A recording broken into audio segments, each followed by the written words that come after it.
ডিম আর আটা দিয়ে তৈরি হতে যাচ্ছে বিকালের লোভনীয় স্বাদের নাস্তা। যে কেউ অনায়াসে তৈরি করে নিতে পারবে এই নাস্তাটি। বাচ্চাদের স্কুলে টিফিনে দিলে বাচ্চারা খুবই পছন্দ করবে। আসসালামু আলাইকুম, welcome back to my channel. আজকের রেসিপিতে তৈরি করে দেখাবো খুবই মজাদার আর লোভনীয় স্বাদের বিকালের ঝটপট চায়ের সাথে নাস্তা রেসিপি। আশা করি আজকের নাস্তা রেসিপি আপনাদের কাছে খুবই ভালো লাগবে। যে কেউই কিন্তু অনায়াসে এই নাস্তাটি তৈরি করে নিতে পারবেন আর তৈরি করা একদমই সহজ, সময় কিন্তু খুবই কম লাগে। দেখুন এটা দেখতে কতটা সুন্দর হয়েছে। আজকের এই নাস্তা রেসিপি ভালো লাগলে ভিডিওটিতে লাইক দিবেন আর বেশি বেশি করে শেয়ার করবেন, যাতে সবাই এই নাস্তাটি তৈরি করে উপকারিত হতে পারে। তো দেখুন নাস্তাটা দেখতে কতটা লোভনীয় হয়েছে। উপরের অংশটা থাকবে একদম মুচমুচে আর ভিতরটা হবে ডিম আর পেঁয়াজের পুরে ভরা। আজকের এই নাস্তা রেসিপি যারা ইউটিউব চ্যানেল থেকে দেখছেন তারা চ্যানেলটি সাবস্ক্রাইব করবেন, আর যারা ফেসবুক পেজ থেকে দেখছেন পেজটি ফলো করে নিয়মিত আমার পেজের পাশে থাকবেন। তো আরও একটি নাস্তা কিন্তু ভেঙে এখানে দেখিয়ে দিচ্ছি। দেখুন ভিতরটা কতটা লোভনীয় হয়েছে।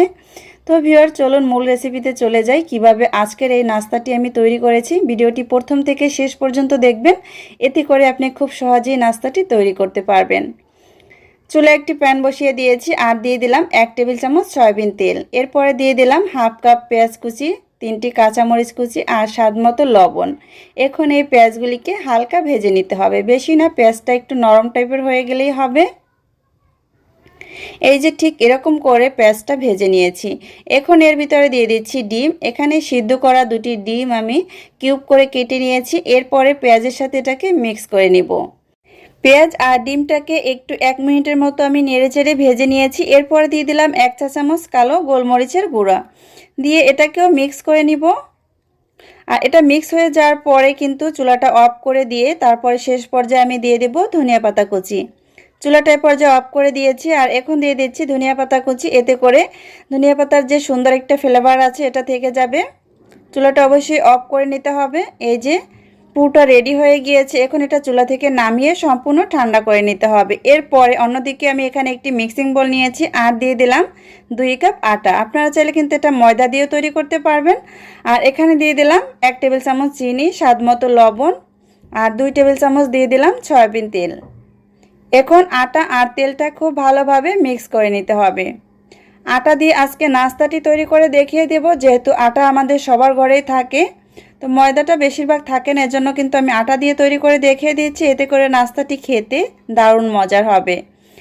আটাটা তেলের সাথে খুব ভালোভাবে মিক্স হয়ে যাওয়ার পরে অল্প অল্প নর্মাল টেম্পারেচারে পানি দিয়ে খুব সুন্দর একটি ডো তৈরি করে নিতে হবে। এই যে ডোটা আমি এ পর্যায়ে তৈরি করে নিয়েছি, দেখুন সফট একটি ডো তৈরি হয়ে গিয়েছে। এখন এই ডোটাকে আমি 2 ভাগে ভাগ করে নেব।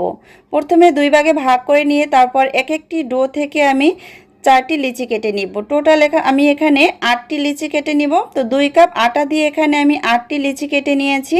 এখন এই লিচিগুলিকে একটু চওড়া করে তারপরে এটা রুটির মতো বেলে নিতে হবে। এজন্য হাত দিয়ে ঘুরিয়ে ঘুরিয়ে আমি এটাকে চওড়া করে নিব।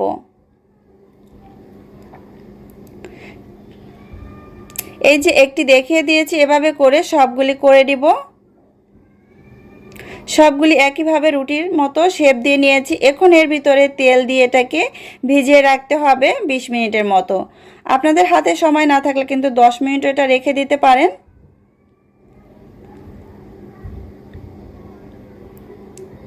এই যে উল্টে পাল্টে আমি এই লিচিগুলিকে 10 মিনিট অথবা 20 মিনিটের মতো এটাকে তেলের ভিতরে ভিজিয়ে রাখবো। এখন একটি ঢাকনা দিয়ে ঢেকে এটাকে সাইড করে রেখে দিব। এই যে 20 মিনিট আমি রেখেছিলাম, 20 মিনিট পরে ঢাকনাটা খুলে নিয়েছি। আর এ পর্যায়ে সফট একটি ডো তৈরি হয়ে গিয়েছে, দেখতেই পাচ্ছেন। হাত দিয়ে কিন্তু আমি এই রুটিটা বেলে নিতে পারবো। তো হাত দিয়ে যদি এভাবে এখন রুটিটা বেলে নিই তাহলে কিন্তু রুটিটা ছিঁড়ে যাবে না। এই যে তেলটা দিয়ে যখন আপনি এই রুটিটা 20 মিনিটের মতো ভিজিয়ে রাখবেন বা ডোটা, তখন কিন্তু খুব সহজেই আপনি হাতের সাহায্যে এভাবে রুটিটা তৈরি করতে পারবেন। আপনারা চাইলে কিন্তু 2 হাতের সাহায্যে এটা চওড়া করে নিতে পারেন। আমি এক হাত দিয়ে এটাকে চওড়া করে দেখিয়ে দিয়েছি। দেখুন খুব সহজেই কিন্তু রুটিটা তৈরি হয়ে গিয়েছে। একদম পাতলা করে তারপর রুটিটা তৈরি করে নিতে হবে, এতে করে নাস্তাটা খুবই মুচমুচে হবে। এই যে আমি যতটা সম্ভব পাতলা করে এটা তৈরি করে নিয়েছি। এরপরে ডিম আর পেঁয়াজের যে পুরটা আমি তৈরি করেছিলাম এটা সম্পূর্ণ ঠান্ডা করে নিয়েছি। এখন এটা রুটির উপরে দিয়ে দেব। এখানে 2 টেবিল চামচের মতো আমি দিয়ে দিয়েছি। আপনাদের ইচ্ছে অনুযায়ী আপনারা কম অথবা বেশি দিয়ে নিতে পারবেন। এরপর এটাকে আমি এই রুটিটাকে আমি উল্টে দিব। এই যে তো পুরটাকে আমি কোট করে দিয়েছি। এরপরে 2 দিক থেকে রুটিটা ভাঁজ দিয়ে নিতে হবে। এরপরে রোলের মতো খুব সুন্দর করে এটাকে পেঁচিয়ে নিলেই কিন্তু নাস্তাটা তৈরি হয়ে যাবে।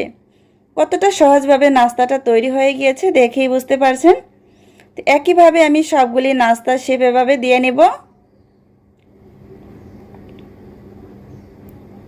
আপনারা চাইলে কিন্তু এভাবে ফ্রোজেন করে রেখে দিতে পারেন। এটা তৈরি করে ফ্রোজেন করে রেখে দিয়ে যখন ইচ্ছে তখন কিন্তু এটা ভেজে পরিবেশন করতে পারবেন। বিকালের নাস্তায় অথবা বাচ্চাদের স্কুলের টিফিনেও দিতে পারবেন। এই যে সবগুলি আমি একইভাবে তৈরি করে নিয়েছি। এখন এটাকে তেলে ভেজে নিতে হবে। চুলায় অন্যদিকে একটি ফ্রাই প্যান বসিয়ে দিয়ে পরিমাণ মতো তেল দিয়ে আগে থেকেই তেলটাকে গরম করে নিয়েছিলাম। এরপরে এক এক করে নাস্তাগুলি দিয়ে দিয়েছি।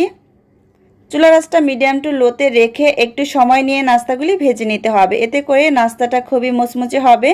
আর ভাজার পরেও 2 থেকে 3 ঘন্টা পর্যন্ত এই নাস্তাটা মুচমুচে থাকবে। কিছু সময় পর আমি এটাকে উল্টে দিব। আর উল্টে পাল্টে খুব সুন্দর একটি সোনালী কালার চলে আসলে তেল ঝরিয়ে নাস্তাগুলি উঠিয়ে নিতে হবে। এই যে আস্তে আস্তে কিন্তু নাস্তাটা কালার চেঞ্জ হতে শুরু করেছে, দেখতেই পাচ্ছেন।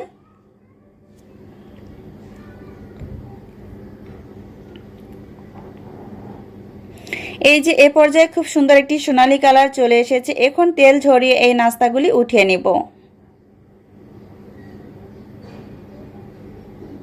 আর বাকি যে নাস্তাগুলি আছে একইভাবে ভেজে নিব। তেল থেকে উঠানোর পরে নাস্তা খুব সুন্দর একটি কালার চলে আসবে। এখন আমি আপনাদেরকে একটি সার্ভিং প্লেটে সার্ভ করে দেখিয়ে দিচ্ছি। দেখুন কতটা সহজে তৈরি হয়ে গেল মুচমুচে লোভনীয় বিকালের ঝটপট নাস্তা। আর এই নাস্তাটা এতটাই লোভনীয় হয় যে আপনি তৈরি করলেই বুঝতে পারবেন যে কতটা মজার হয়েছে। উপরটা থাকবে মুচমুচে আর ভেতরটা ডিম আর পেঁয়াজের পুরে ভরা।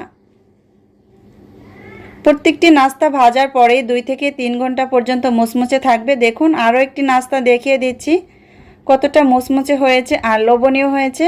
তো আজকের এই নাস্তা রেসিপি ভালো লাগলে ভিডিওটিতে লাইক দিবেন আর বেশি বেশি করে শেয়ার করবেন। আর একবার হলেও আপনারা বাসায় ট্রাই করবেন। আজ এ পর্যন্তই। আল্লাহ হাফেজ।